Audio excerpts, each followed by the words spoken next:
warahmatullahi wabarakatuh. Saya Elsa Nuraini dari Prodi PGMI 3C dari nomor absen 15. Di sini saya akan mempresentasikan jawaban saya untuk memenuhi tugas UTS dari dosen Ibu Maftuha MPDI selaku dosen pengampu mata kuliah kurikulum dan pembelajaran.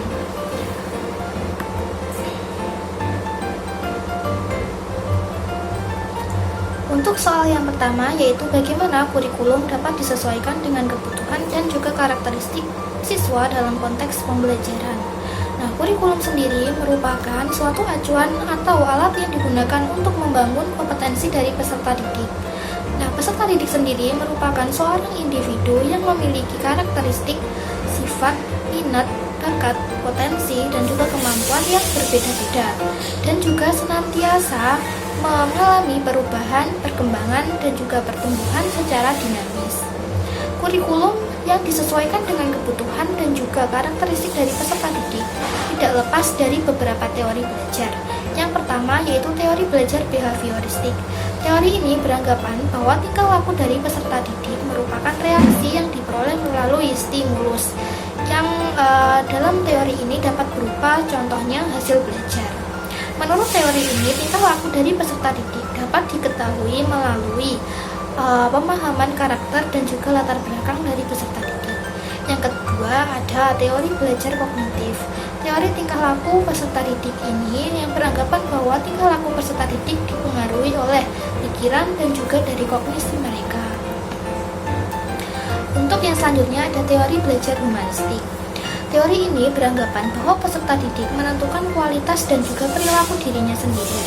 Menurut teori ini, penyusunan dan juga penyajian materi harus disesuaikan dengan perasaan dan juga perhatian dari peserta didik untuk membangun dan mewujudkan potensi-potensi yang dimilikinya.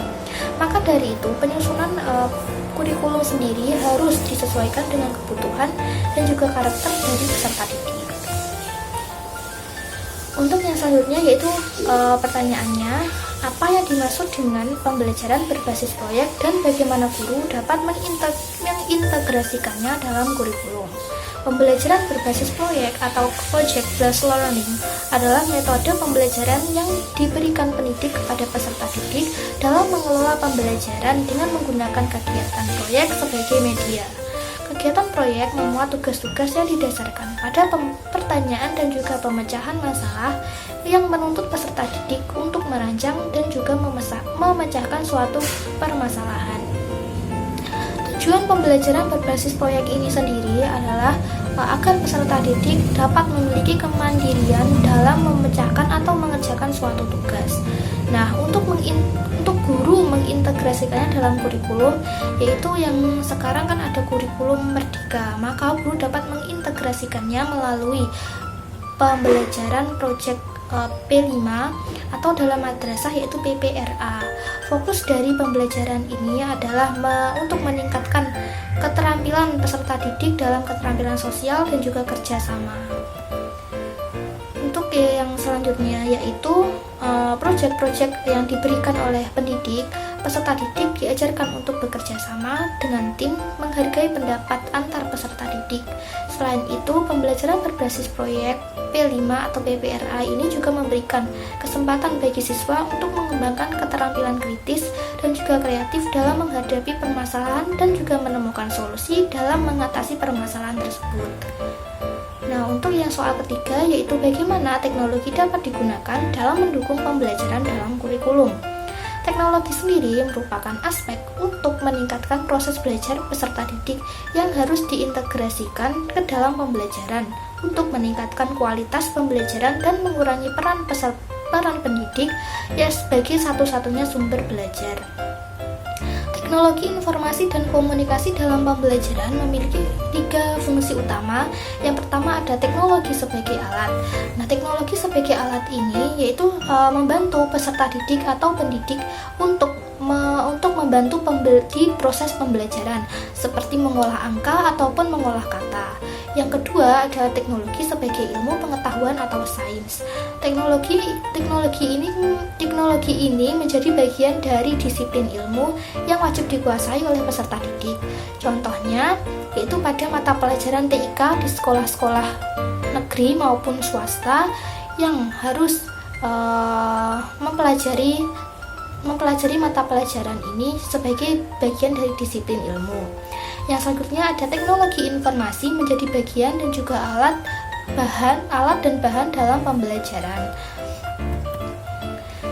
Untuk yang selanjutnya yaitu peran teknologi dalam pembelajaran dalam kurikulum ini sangat berpengaruh dalam memfasilitasi terbentuknya hubungan secara kolaboratif antara peserta didik dan juga pendidik dalam membangun makna dan juga konteks yang lebih mudah dipahami. Untuk yang soal selanjutnya, mengapa evaluasi kurikulum sangat penting dilakukan dan berikan contoh konkret evaluasi kurikulum. Karena dalam evaluasi kurikulum sendiri memiliki tujuan yaitu untuk memperbaiki kurikulum. Tujuan evaluasi kurikulum adalah untuk memperbaiki kurikulum. Apakah pelaksanaannya telah berhasil mencapai tujuan yang telah ditentukan atau belum? Sehingga evaluasi kurikulum ini sangat penting dilakukan untuk memperbaiki kesalahan yang ada dalam pelaksanaan kurikulum. Contoh konkret dalam evaluasi kurikulum adalah pelatihan dan juga pemahaman atau diklat mengenai kurikulum yang ada di masa sekarang.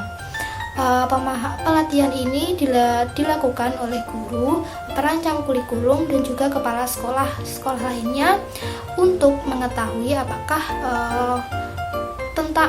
pelaksanaan kurikulum sudah terlaksana dengan baik atau belum.